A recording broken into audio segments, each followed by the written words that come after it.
By the time I reached the end of Dock C, I already knew something was wrong.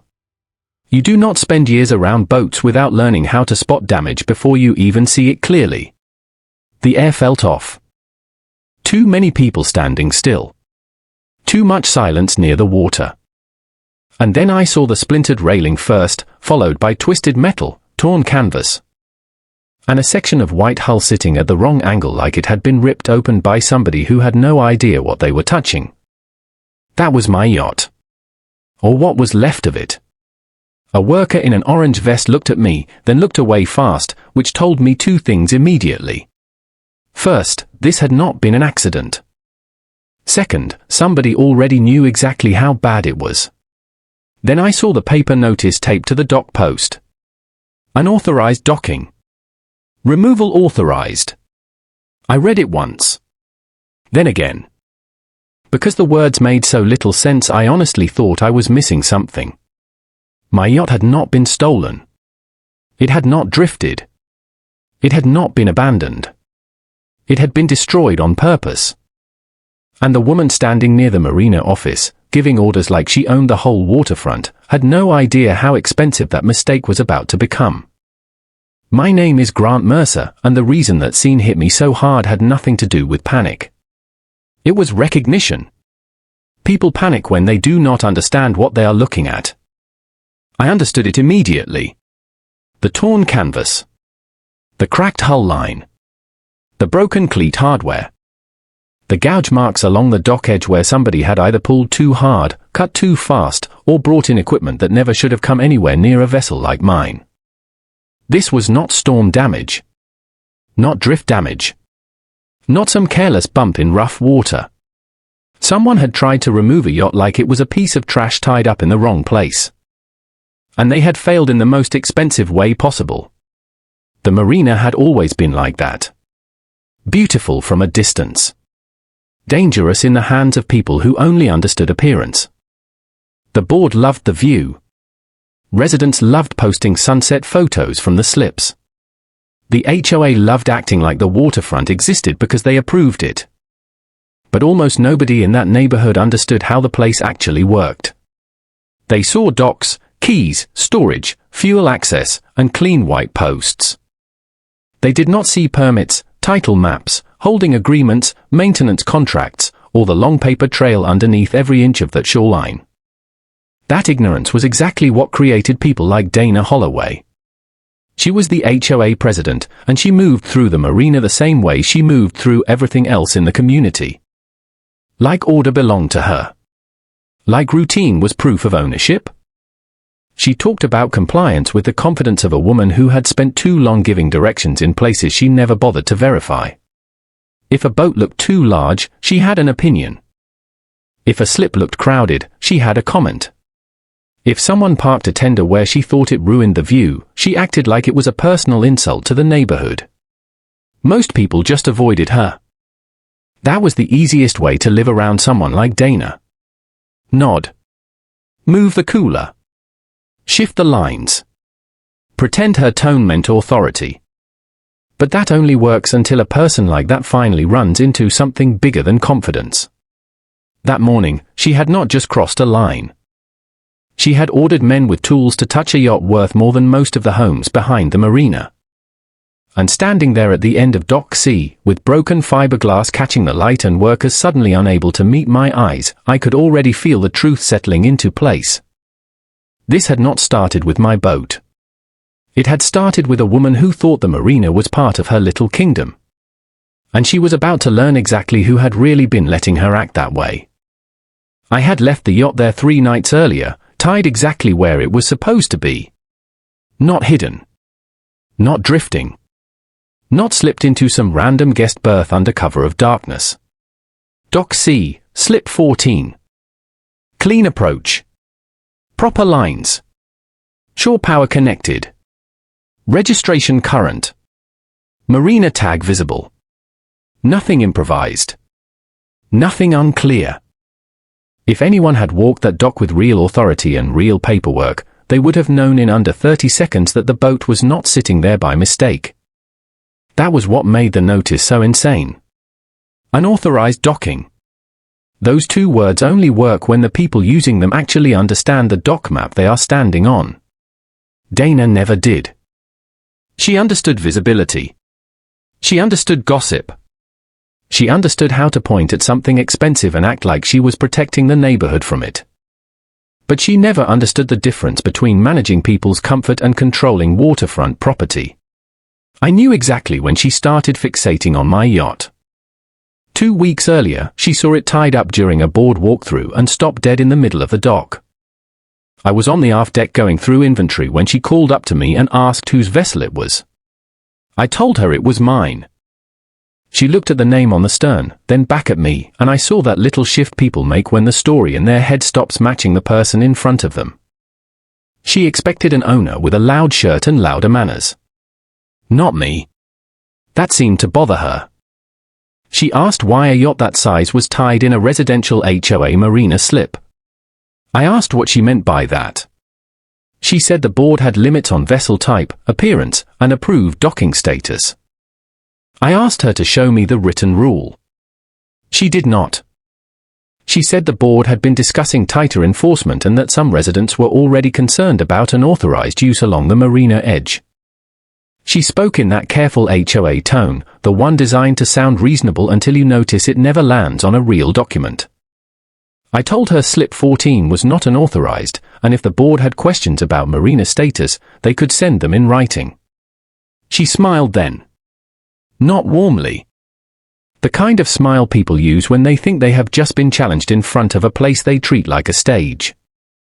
Now, standing at the broken edge of my dock with my yacht torn open in front of me, I knew exactly what she had done with that smile. She had gone looking for power. And because nobody stopped her in time, she found men willing to follow instructions they never should have touched. Dana was standing near the marina office when I turned from the wreck and started walking toward her. She did not look shocked. That was the first thing I noticed. Most people, even arrogant people, lose something in their face when real damage is sitting 20 yards away in open daylight. Confusion. Doubt. A quick glance toward an attorney. Some tiny human sign that they understand the line between enforcing rules and destroying property. Dana had none of that. She stood there in a white blouse and navy slacks with a clipboard against her side like she had just finished approving landscaping. That told me she still thought she was in control.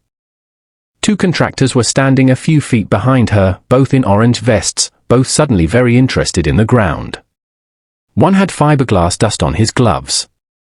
The other kept rubbing his thumb against a box cutter clip to his belt. I did not need anyone to confess yet.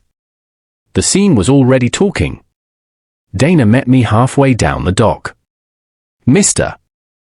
Mercer, she said, in that polished voice people use when they think saying your name calmly will soften a disaster they created.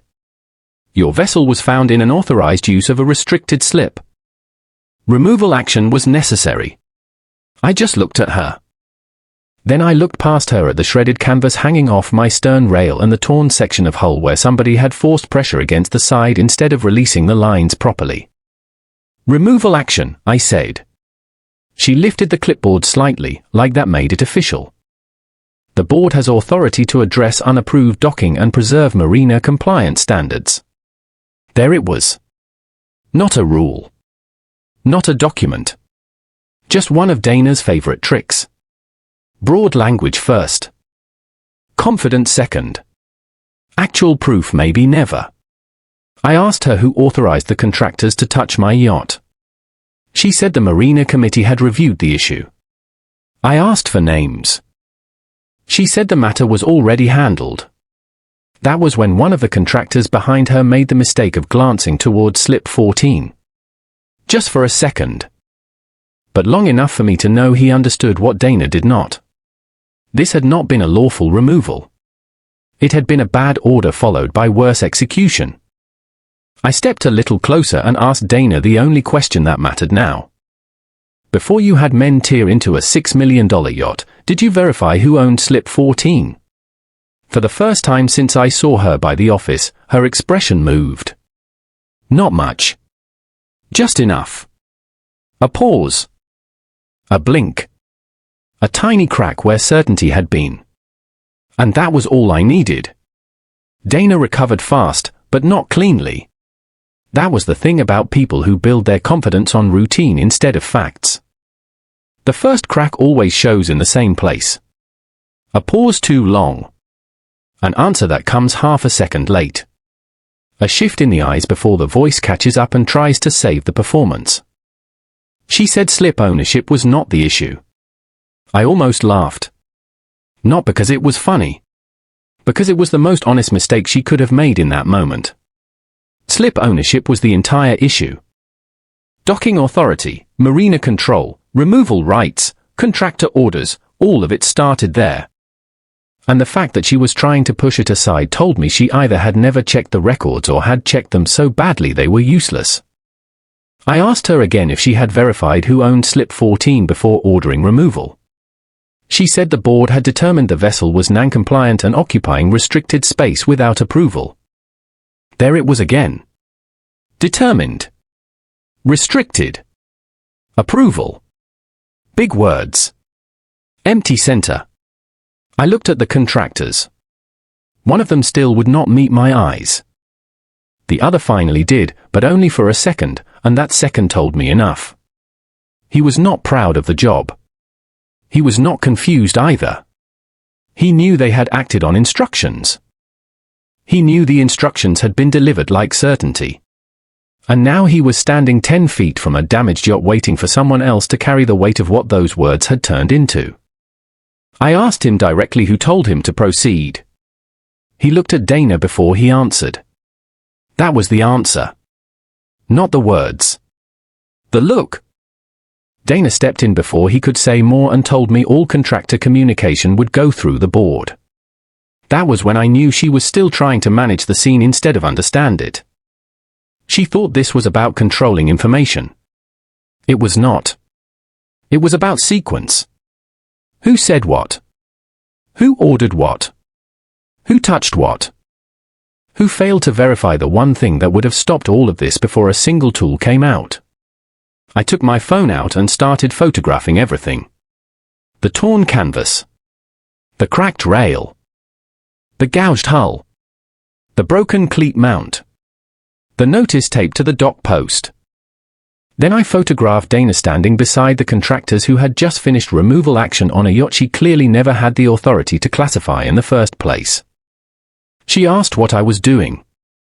I told her I was documenting the moment her board stopped being annoying and became expensive. That line finally hit her harder than the others had. Not because I raised my voice. I did not. Because money is the one language people like Dana understand before truth fully arrives. And standing there on that dock, with the marina quiet and the workers suddenly useless behind her, I could see the first real version of the situation reaching her.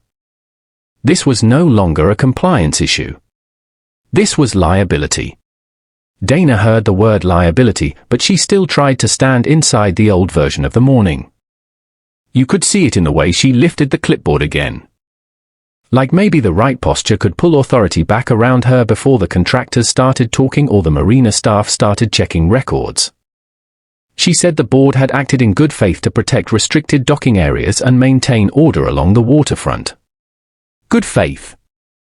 That phrase always shows up when bad decisions finally run into paperwork. I kept taking photos. Then I switched to video. I walked the length of the damaged section slowly, speaking the time, the slip number, and the visible condition out loud as I recorded. The torn mooring line. The scraped piling. The fractured edge where somebody had clearly forced movement against the dock hardware instead of releasing the vessel properly. One contractor shifted his boots when I got near him, and the sound echoed more than it should have in the quiet. Dana told me to stop filming her contractors. I said, then you should have stopped them before they touched my yacht. That shut her up for a second. Only a second. Then she came back with the same bored voice and said the marina had to enforce standards evenly, regardless of owner complaints after the fact. Owner complaints. That choice of words mattered. Because it told me she still thought the problem started after the damage, not before it. In her mind, she had made a hard call and I was now reacting badly to consequences. She still had not reached the point where she understood the central fact holding the whole disaster together. This was never her Marina to police that way. A dockhand from farther down the waterfront had started watching by then. So had two residents coming off the boardwalk near the fuel dock. None of them interrupted. But their presence changed the space. Dana noticed it.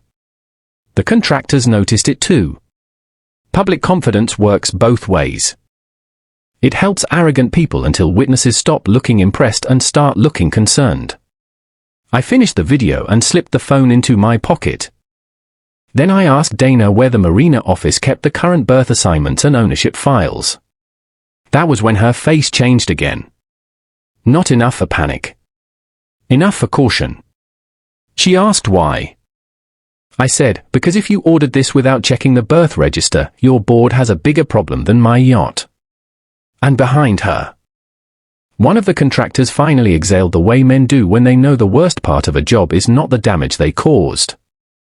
It is the paperwork they never checked before causing it. Dana did not answer right away. She just stood there on the dock with the clipboard pressed against her side, looking at me like the question itself was the problem. Not the torn hull. Not the contractors. Not the notice still flapping against the post in the wind. The records. That told me everything. People who have checked the file do not fear the file. People who never checked it hate when someone asks where it is. I asked again where the berth register was kept. She said the Marina office handled administrative records and that I was not entitled to walk in and demand internal documents.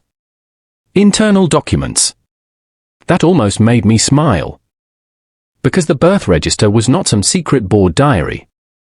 It was the basic operating record for the slips, the thing any competent Marina manager would verify before touching a vessel, issuing a notice, or sending contractors near a dock line. The fact that she was suddenly hiding behind office language told me she had no idea what was waiting in there. One of the contractors finally spoke. Quietly. He said they were told slip 14 had no approved vessel assigned to it. Dana turned her head so fast it looked like it hurt.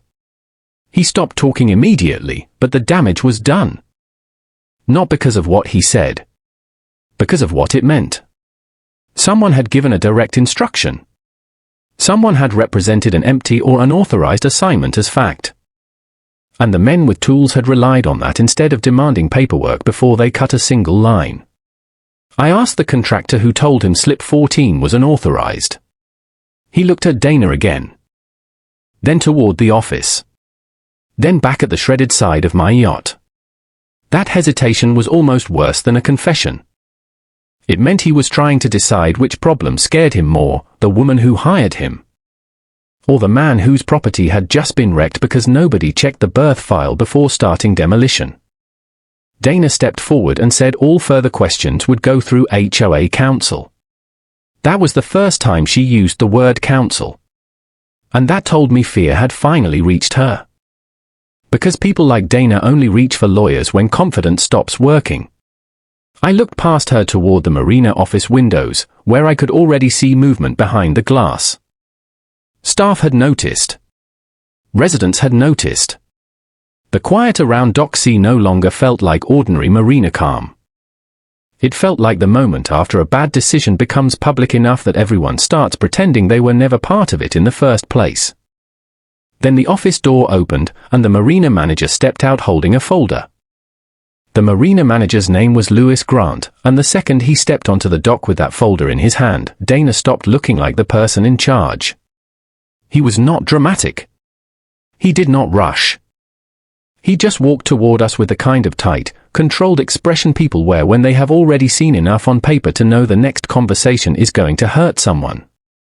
Dana started talking before he even reached us. She said the board had taken necessary action on an unauthorized vessel in a restricted slip. She said the contractors were acting on HOA direction.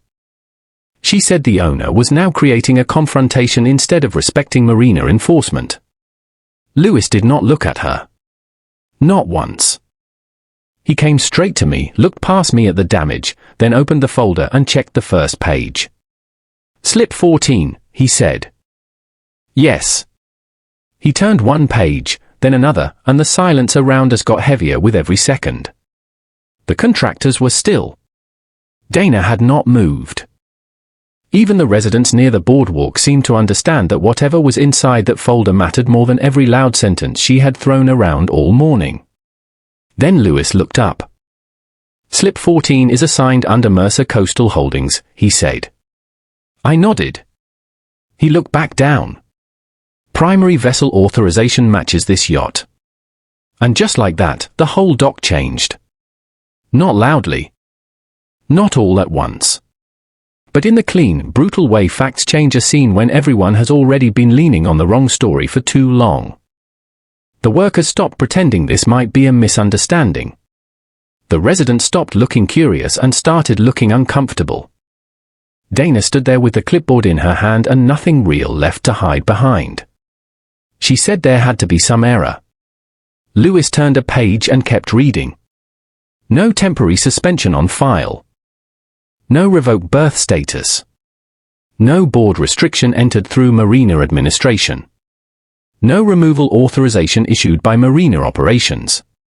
Each sentence landed harder than the one before it. Because this was not just a wrong call anymore. It was a documented wrong call. The yacht had not been in the wrong slip. It had not been unassigned. It had not even been under review in any official Marina system. Dana had skipped the file, skipped the office, skipped the record, and gone straight to destruction because certainty felt easier than verification. Lewis closed the folder halfway and looked at her for the first time. Who ordered contractors onto this berth without operations clearance? Dana opened her mouth, but nothing came out. Behind her, one of the contractors finally took a full step back, like he had just realized the distance between himself and her mattered now. For the first time that morning, nobody was talking over anyone else. Not Dana. Not the contractors. Not the residents hovering near the boardwalk pretending they had just happened to stop there. The Marina had gone quiet in that hard, uncomfortable way places do when one clean fact has just wiped out a whole pile of confident nonsense. Slip 14 was mine. The yacht was authorized. No removal order existed in Marina operations. Everything after that was just fallout. Lewis kept the folder in his hand and asked Dana the same question again, slower this time. Who ordered contractors onto this berth without operations clearance? Dana tried to answer with posture first. Shoulders back. Chin up. Clipboard still tucked against her side like it meant something. Then she said the HOA had acted under Community Waterfront Authority to address a vessel that residents believed was out of compliance. Lewis did not blink. This is not HOA Waterfront Authority, he said. This is Marina property. That line hit harder than I expected, maybe because it finally stripped the whole scene down to its real shape. Dana had not just overstepped inside a grey area. She had stepped out of the HOA's lane entirely and into a place where her confidence meant nothing. One of the residents near the fuel dock actually muttered, "Oh, wow," under his breath. The contractor with the fiberglass dust on his gloves finally spoke again. He said they were told the berth was unauthorized and that the vessel had to be removed before noon. He also said they asked whether Marina operations had cleared the order and were told the board had already handled it. Handled it. That phrase sat there in the air like rot. Because handled it was what people said when they wanted action to move faster than truth. Lewis turned to him and asked who said that. The contractor did not look at me. He did not look at the broken hull either. He looked directly at Dana. That was enough. No dramatic confession. No shouting. No pointing finger. Just one terrified man in an orange vest making eye contact with the woman who had walked him straight into 6 figures of visible damage and a paper trail nobody was going to enjoy reading later. Dana started to say the board had broad responsibility for Marina appearance and vessel enforcement, but Lewis cut her off before she could build another sentence out of words she did not own. The HOA does not control berth removal, he said. And it does not demolish authorized vessels. Behind him, the office door opened again, and 2 more staff members stepped onto the dock carrying binders and a laptop. The second those extra staff came down the dock with binders and a laptop, Dana's whole position collapsed from authority into exposure. Up until then, she could still pretend this was a heated disagreement about who had power. The clipboard helped. The contractors helped. Even the wrecked yacht, in a twisted way, had helped her for a few minutes, because damage can make arrogant people feel committed. Once they have gone too far, they start acting like distance is impossible, so the only option is to keep sounding certain. But paper changes that. Paper makes certainty prove itself. Lewis took the laptop from one of the staff members and set it on the dock utility box beside slip 14. He asked for the berth log, the vessel authorization file, and the recorded Marina ownership map. Not the HOA packet. Not the community handbook. Marina records. Dana heard that distinction too. I could tell by the way she stopped trying to interrupt and started watching his hands instead. The first file confirmed the berth assignment. The second confirmed the yacht registration and active authorization. Then Lewis opened the ownership map. He zoomed in once. Then again. The dock lines, fuel pier, service lane, office building, and full waterfront parcel all sat there in neat blocks of color and record numbers. Nothing vague. Nothing emotional. Just legal structure. He turned the screen so Dana could see it. Mercer Coastal Holdings, he said. Primary owner of the Marina parcel, dock system, and operating lease. No one moved. Not because they were confused. Because now the title of the disaster had finally caught up with the facts. Dana had not just ordered contractors onto the wrong berth. She had ordered them onto my berth, against my yacht, inside my marina. One of the staff members quietly said, "Oh no," and then looked like he wished he had not said it out loud. I did not correct him. There was nothing to correct. Dana tried to speak, but whatever she was about to say died the second Lewis clicked open the operating authorization page. My name was there. The company was there. The slip grid was there. Even the emergency access notes tied back through the same holding structure. Everything she had treated like community-controlled waterfront property was sitting on a screen with my ownership running through it like a line of fire. Lewis closed the laptop halfway and looked at her with a kind of professional disbelief that was somehow worse than anger. You ordered a removal against the owner, he said. Not a question. Not an accusation. Just the fact, finally spoken plain enough that nobody on that dock could hide from it anymore. Dana did not deny it. That was the part one remember most clearly. Not the water. Not the workers. Not even the ruined section of my yacht hanging open behind us like a warning nobody had bothered to read in time. What I remember is the silence that followed Lewis's sentence, and the way Dana stood there with every possible excuse available to her and still could not find one that survived the facts. Because there was nothing left to argue. Not the berth. Not the vessel. Not the records. Not the marina. She had ordered a removal against the owner. And now everyone on that dock knew it. The residents near the boardwalk were no longer pretending to be casual observers. They were staring openly. The contractors had stopped shifting their feet and just stood there with that trapped look men get when they realized the person who hired them was never qualified to give the order in the first place. Even the marina staff had changed. A few minutes earlier they were cautious. Careful. Watching the scene unfold. Now they looked like people mentally sorting paperwork, timelines, and insurance calls before the wreck behind me even finished dripping. Lewis asked Dana one more question. Did you ever verify ownership before authorizing action? She opened her mouth. Closed it. Then said the board had long-standing authority over marina compliance. That answer should have sounded strong. Instead, it sounded tired. Hollow.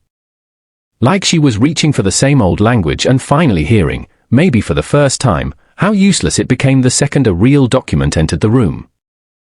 Lewis did not even respond to the phrase. He just asked whether she had checked the marina office. No. Whether she had checked the berth register. No. Whether she had requested operations review before sending contractors. No. Each answer was shorter than the one before. Around us, the whole dock seemed to get quieter with every word.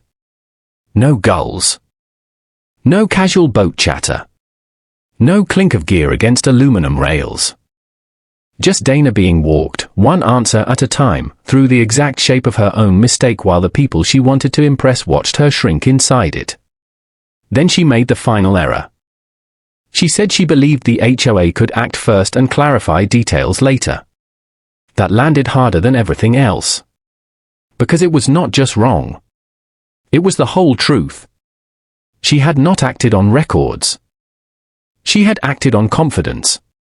And confidence, standing there on my dock with my yacht torn open beside us, had finally run out. Lewis turned away from Dana after that and started giving instructions so fast the dock barely had time to absorb them. No one touches the vessel. No one removes debris. No one deletes work orders, messages, contractor notes, or Marina office records.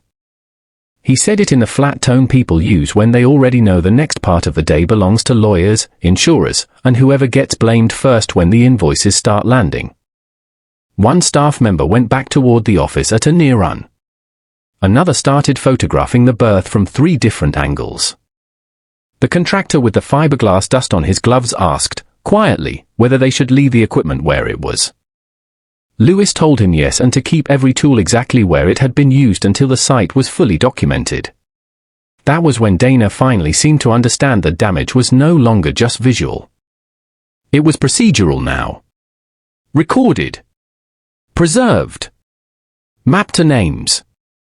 She asked, in a voice much smaller than the one she had used all morning, whether this really needed to be treated like a full incident review. Lewis looked at her like he could not believe she still needed that answered. A $6 million vessel was damaged under an unauthorized order on private marina property, he said. Yes. The contractors did not move. Neither did the residents. Because once a situation crosses into that level of official language, people stop seeing a neighborhood dispute. They start seeing fallout. I stood beside the torn rail and watched Dana look from the yacht to the staff, from the staff to the laptop, from the laptop to the contractors who had just become witnesses instead of backup. She had wanted fast action. Immediate compliance. A visible show of control before anyone could slow her down with records. Now speed had turned against her. Everything was happening quickly again, but none of it was in her favor. Lewis asked one of the staff members to pull the full communication log tied to slip 14, plus any HOA emails that referenced unauthorized docking, restricted vessels, or removal authorization. He asked for timestamps, sender names, and whether any Marina employee had warned the board not to proceed. That last question changed Dana's face. Not because she answered it. Because she did not. And the silence around it suggested something even worse than ignorance. Maybe someone had tried to slow her down. Maybe she ignored it. Maybe the only thing more dangerous than an arrogant person with assumed authority is an arrogant person who was warned and kept going anyway. The wind caught the tape notice on the post and rattled it once, hard enough to make everyone glance toward it. Unauthorized docking. Removal authorized. A stupid little sign. A stupid little sentence. And somehow it had become the most expensive piece of paper on the dock. I'm locking the next section to the exact word count this time and keeping the tension moving from public exposure into consequences. By then, the story was no longer staying on Dock C. You could feel it spreading. Not in some loud, chaotic way. Nobody was shouting. Nobody was running. But every person who stepped onto that dock now carried the same look. The look people get when they realize a private act of arrogance has become public enough that it cannot be folded back into a quiet excuse later. 2 more residents had stopped near the Marina office. One of them whispered something the second she saw the torn hull, then looked straight at Dana. A dock hand farther down the row abandoned a hose and came closer without pretending he had another reason to be there. The contractors stayed frozen beside their equipment, no longer acting like hired muscle. Now they looked like men trying to calculate whether their invoices, texts, and work orders were about to become evidence. Lewis did not give Dana any room to recover. He asked the office staff whether any communication had come in from the board before the contractors arrived. One of them, a younger woman with a tablet in her hand, said yes. There had been an email marked urgent from Dana just after 7. It claimed slip 14 was occupied by an unapproved vessel and directed immediate removal action before the owner returned. Before the owner returned. That line changed the dock again. Because now the damage looked less like a bad assumption and more like a planned move made under time pressure. She had not stumbled into a misunderstanding. She had wanted the yacht gone before anyone with actual authority could stop her. Lewis asked whether the office had confirmed the berth status before the contractors moved in. The younger staff member hesitated, then said she had flagged the assignment as active and told the board that slip 14 showed a valid vessel under Mercer Coastal Holdings. Nobody spoke for a second after that. Dana looked at the woman. Then at me. Then at the shattered rail and split fiberglass beside us. And for the first time all morning, the expression on her face was not anger, not offense, not even embarrassment. It was the look of someone realizing the worst version of the truth is the one with witnesses and a timestamp. Because once the office warned her and she acted anyway, this stopped being authority confusion and started looking deliberate. Dana tried to speak after that, but whatever she meant to say died halfway to the surface. You could see the instinct first. The need to explain. To soften. To rebuild authority out of tone before anyone around her accepted what the office staff member had just confirmed. But there was nowhere left for the performance to stand. Not with Lewis holding the records. Not with contractors still on the dock. Not with residents staring at the wrecked side of my yacht and realizing this had not been some rushed Marina misunderstanding. She had been warned. And she moved anyway. That was the point the whole morning turned from expensive to dangerous. Lewis asked the staff member to forward the warning email, the berth confirmation, and Dana's urgent removal message to legal, insurance, and Marina ownership review. Hearing the last part said out loud on the dock had its own effect. Not because I reacted. I didn't. But because everyone else did. The contractors looked at me differently. The residents did too. Even the office staff straightened a little, as if the final missing piece of the power structure had just slid into place where it had always belonged. Dana was no longer the woman managing a scene. She was the woman who had ignored the owner's file, ignored operations, ignored a direct warning, and ordered destruction anyway. One of the contractors asked, very quietly, whether they should stay available for statements. Lewis told him yes. Then he turned to Dana and asked the question she had been running from since I first walked away from the wreck and toward the office. Why did you proceed after being told the berth was valid? She opened her mouth, but the answer that came out was smaller than the damage behind us. I believed the board had to act quickly. Not because it was lawful. Not because it was verified. Quickly. That was her defense. Speed over proof. Control over process. Ego over records. A resident near the boardwalk actually shook his head and looked away. That small reaction somehow hit harder than if he had laughed. Because laughter still leaves room for people to treat a disaster like gossip. That look was different. That was judgment. Final and clean. Lewis closed the folder, tucked it under one arm, and said the board was done issuing orders on the Marina until further notice. Dana flinched. And standing there with my yacht torn open behind me, the contractors waiting for statements, and the waterfront finally seeing her clearly. I realized she had just lost the one thing she thought made her dangerous in the first place. Not the clipboard.